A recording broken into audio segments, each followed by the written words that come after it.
অযোধ্যা নগরী ছিল ভারতের এক বিখ্যাত রাজ্য, যেখানে সকাল হলেই দেখা যেত রাস্তা ঝকঝকে, দোকানপাট খোলা, মন্দিরে ঘন্টা বাজছে, আর মানুষজন আনন্দে দিন শুরু করছে। এই রাজ্যের রাজা ছিলেন রাজা দশরথ। তিনি ছিলেন খুব ন্যায়পরায়ণ, দয়ালু আর শক্তিশালী।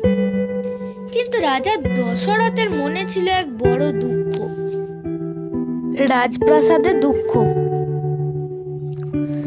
একদিন সকালে রাজা দশরথ রাজসভায় বসেছিলেন। চারিদিকে মন্ত্রী, সেনাপতি, রাজকর্মচারীরা সবাই উপস্থিত। সবাই রাজাকে সম্মান করছে, কিন্তু রাজা হাসছেন না।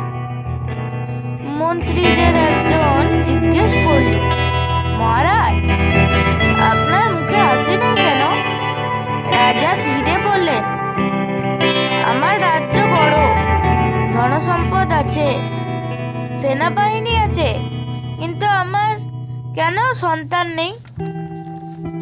এই কথা শুনে রাজসভায় একদম চুপ হয়ে গেল।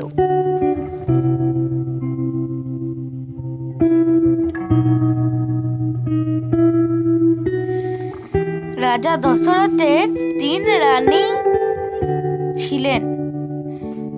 প্রথম রানীর নাম কৌশল্যা, দ্বিতীয় রানীর নাম কইকেয়ী এবং তৃতীয় রানীর নাম সুমিত্রা। 3 রানী রাজাকে অনেক ভালোবাসতেন। তারা রাজাকে বললেন, মহারাজ, আপনি চিন্তা করবেন না, ঈশ্বর নিশ্চয়ই আমাদের আশীর্বাদ করবেন। কিন্তু রাজা দশরথের মন শান্তই হচ্ছিল না।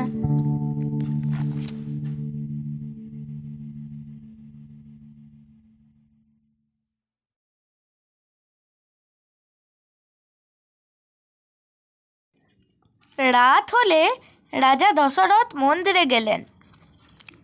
তিনি মাটিতে হাঁটু গেড়ে বসে প্রার্থনা করলেন, হে ভগবান, আমি আমার রাজ্যকে ভালো রেখেছি, আমি অন্যায় করিনি, তবুও কেন আমার ঘরে সন্তান নেই?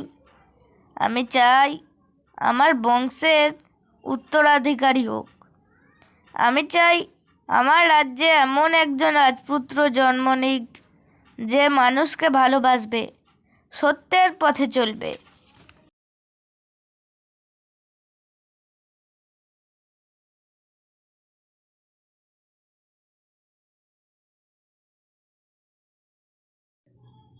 পরদিন রাজা দশরথ ঋষি বশিষ্ঠকে ডাকলেন। তিনি বললেন, হে গুরুদেব, আমি সন্তান চাই, আমি কি করব? ঋষি বশিষ্ঠ বললেন, মহারাজ, আপনার জন্য একমাত্র উপায় হলো পুত্র কামেষ্ঠী যজ্ঞ। এই যজ্ঞ করলে দেবতারা সন্তুষ্ট হয়ে সন্তান দান করবেন।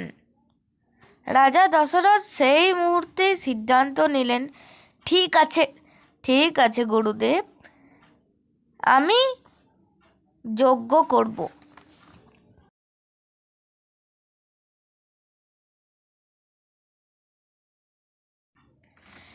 অযোধ্যা জুড়ে শুরু হলো যজ্ঞের প্রস্তুতি। রাজপ্রাসাদে আসতে লাগলেন বহু ঋষিমণি।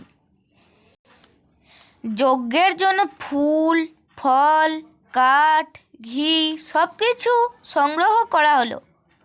অযোধ্যার মানুষ আনন্দের সাথে বলল, এবার আমাদের রাজ্যে রাজপুত্র জন্ম নেবে। শিক্ষা।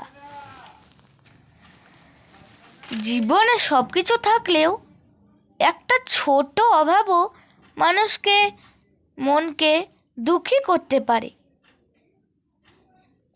কিন্তু ভালো মন ও বিশ্বাস থাকলে ভগবান অবশ্যই সাহায্য করেন।